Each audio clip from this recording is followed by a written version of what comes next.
নমস্কার বন্ধুরা, রূপা kitchen with village ফুডে সবাইকে স্বাগত। চলে এসেছি আবার একটা সুন্দর রেসিপি নিয়ে। আজকের রেসিপি দোকানের মতো স্পঞ্জি কেক বানিয়ে দেখাবো। তো কেকটা কিভাবে বানাচ্ছি দেখতে থাকুন, আশা করি খুব ভালো লাগবে। তো রেসিপিটা প্রথম থেকে শেষ অবধি দেখার অনুরোধ রইলো। তো চলুন শুরু করি আজকের রেসিপি। তো এই কেক বানানোর জন্য প্রথমে আমি এরকম একটা পাত্র নিয়েছি আর দুটো ডিম ফাটিয়ে নিয়েছি। তো ডিম দুটো আমি এর মধ্যে দিয়ে দেবো।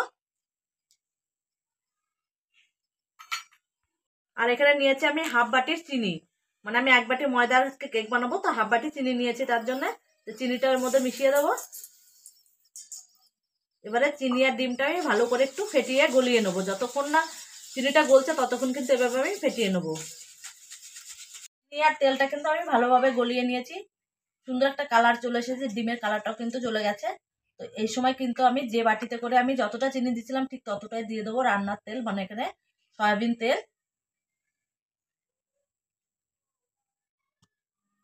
তেলটা দিয়ে ভালো করে একটু মিশিয়ে নেবো।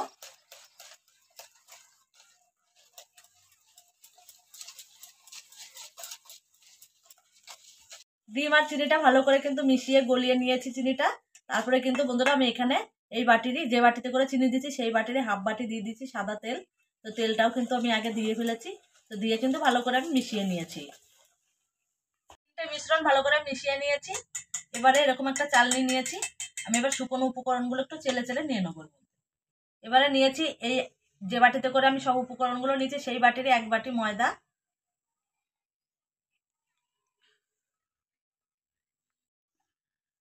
দিয়ে দেবো স্বাদ মতো একটু লবণ। আর দেবো এই একই চামচে 1 চামচ বেকিং পাউডার। এবার একটু ভালো করে তিনটে উপকরণের একটু চালনিতে চেলে ভালো করে মিশিয়ে নেবো। তো ভালো করে কিন্তু আমি চেলে নিয়েছি। চেলে নিয়ে কিন্তু এরকম দেখুন বন্ধুরা, দেখতে পাচ্ছেন অনেক দানা দানা কিন্তু রয়ে গেছে। এটা আমি ফেলে দেবো। এবারে আবার সবকিছু দিয়ে একটু ভালো করে মিশিয়ে নেবো।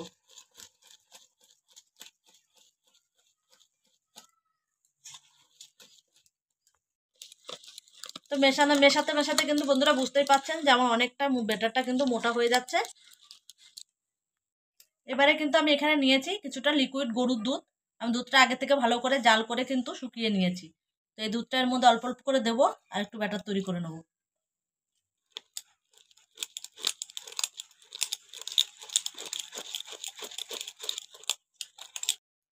এবারে বন্ধুরা আমি এখানে যেহেতু ভ্যানিলা এসেন্স দিচ্ছি না, তো তার জন্য আমি এখানে কিন্তু একটা লেবু নিয়েছি। লেবুর এই উপরের সবুজ আস্তরণটা এটা একটু আমি এইভাবে একটু গ্রেটার দিয়ে গ্রেট করে দিয়ে দেবো। এখানে কিন্তু খেয়াল রাখতে হবে যে ভেতরে সাদা অংশটা যেন কোনো মতে না যায়।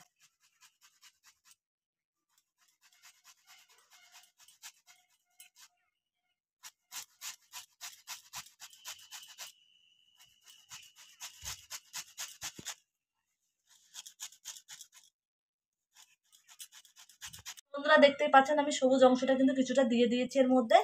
এবারে কিন্তু এর মধ্যে আমি দিয়ে দেবো ওই লেবুরই কিন্তু লেবুর রসটা। তো রসটা দেওয়ার আগে কিন্তু একটু চালনি দিয়ে একটু ছেঁকে দিতে হবে, নাহলে কিন্তু ভেতরে যে বীজগুলো থাকতে পারে বীজগুলো কিন্তু দিলে তিতো লাগবে।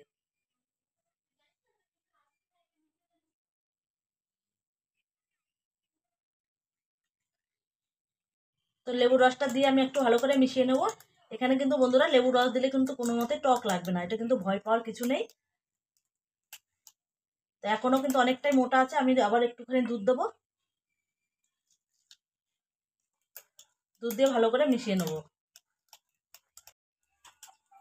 প্রায় 7 থেকে 8 মিনিট আমি এইভাবে কেকের ব্যাটারটা কিন্তু ভালোভাবে ফেটিয়ে নিয়েছি।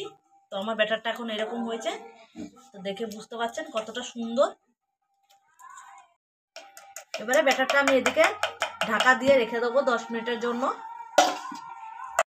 এবারে কেকটা বসানোর জন্য আমি এরকম একটা বাটি নিয়েছি। আমার কাছে মোল্ড নেই, তো আমার ঘরের বাটিটাই নিয়েছি আমি। তো এই বাটিতে করে আজকে কেকটা আমি বসাবো। তো প্রথমে একটু সাদা তেল লাগিয়ে দেবো।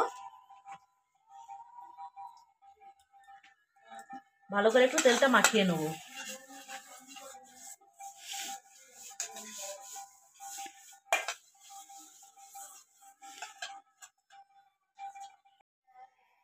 তো আমি এরকম একটা কাগজ কেটে নিয়েছি। আমার কাছে বাটার পেপারও নেই, তো আমি এটাই বাটার পেপার বানিয়ে নিচ্ছি। তো প্রথমে একটু বসিয়ে দিয়ে আমি ভালো করে বসিয়ে দেবো। উপর দিয়ে আবার একটু তেল ছড়িয়ে দেবো।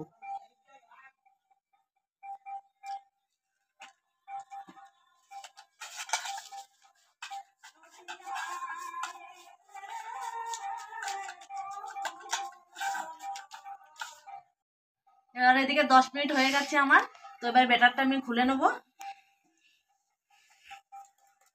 তো ব্যাটারটা কত সুন্দর একবারে স্মুথ ক্রিমের মতো হয়ে গেছে।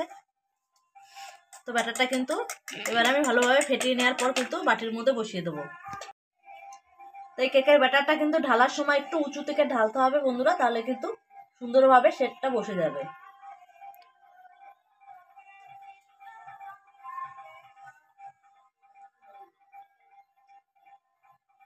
আমি পুরোটাই কিন্তু একটু বাটির মধ্যে ঢেলে নিয়েছি। তো বাবলসগুলো কিন্তু দেখা যাচ্ছে, তো তার জন্য আমি এভাবে একটু ঝাঁকিয়ে নেবো যাতে ভেতরে বাবলসগুলো না থাকে, কোনো হাওয়া না ধরে থাকতে পারে।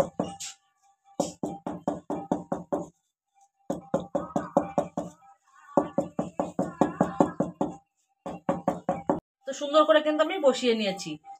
তো বন্ধুরা এবার কেকটা বসানোর জন্য আমি কিন্তু আগে থেকে প্রেসার কুকারে বসিয়ে রেখেছি। প্রেসার কুকারটা কিন্তু গরম করে নিয়েছি। আর প্রেসার কুকারের ভেতরে দেখুন বন্ধুরা আমি কিন্তু লবণ দিয়ে রেখেছি, লবণটাও কিন্তু গরম হয়ে গেছে।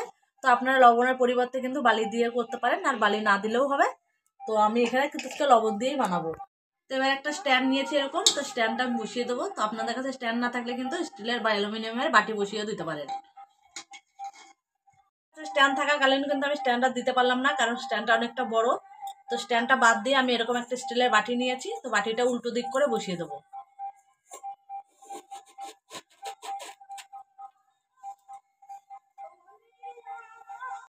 এবারে কেকের বাটিটা নিয়েছি। তো কেকের বাটিটা আমি খুব সাবধানে কিন্তু বসিয়ে দেবো।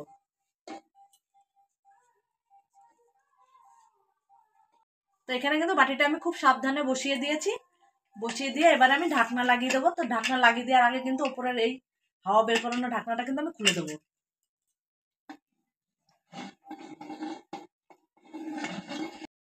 তো বাটিটা ভালো করে বসিয়ে দিয়ে ঢাকনা লাগিয়ে দেওয়ার পর কিন্তু আমি হাই হিটে 6 থেকে 7 মিনিট মানে হাই হিটে জাল দিয়ে নেবো। তারপরে কিন্তু লো হিটে 20 মিনিট থেকে 20 থেকে 25 মিনিটের মতো আমি কিন্তু লো হিটে জাল দিয়ে দেবো। জাল দেওয়ার পর তারপর আবার ফিরে আসছি।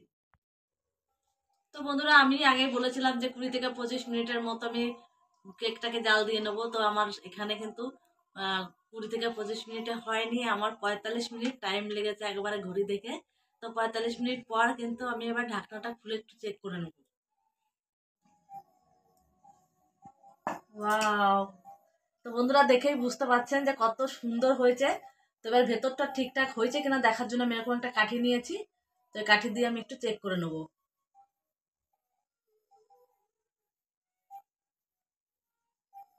কাঠিটা দেখেই বুঝতে পারছেন কিন্তু একটুকু কোথাও লেগে নেই, একবারে পরিষ্কার। তার মানে পুরোপুরি কিন্তু হয়ে গেছে। এবার একটু ঠান্ডা করে আমি বের করব, যেহেতু এটা অনেকটা একটু গরম আছে, বের করতে একটু প্রবলেম হবে, আমি ঠান্ডা করে নিই। তো এবারে কিন্তু কেকটা নিয়ে চলে এসেছি। কেকটা কিন্তু অনেকটা ঠান্ডা হয়ে গেছে। আমি একটা ছুরি নিয়েছি, ছুরি দিয়ে একটু চারদিকটা ছাড়িয়ে নেবো। ঠান্ডা হয়ে গেলে এমনিতেই ছেড়ে যায়, ছাড়ানোর কোনো দরকার হয় না। তবুও যদি কোথাও লেগে থাকে তো সেটা একটু দেখে নিচ্ছি। এবারে কিন্তু উল্টে নেবো। ওয়াও!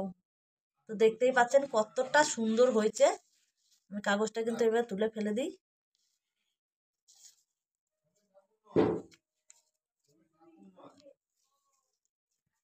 তো কালারটা দেখুন বন্ধুরা একবার, কত সুন্দর কালার এসছে একটা। তো একটু কেটে দেখাচ্ছি আমি কতটা সুন্দর।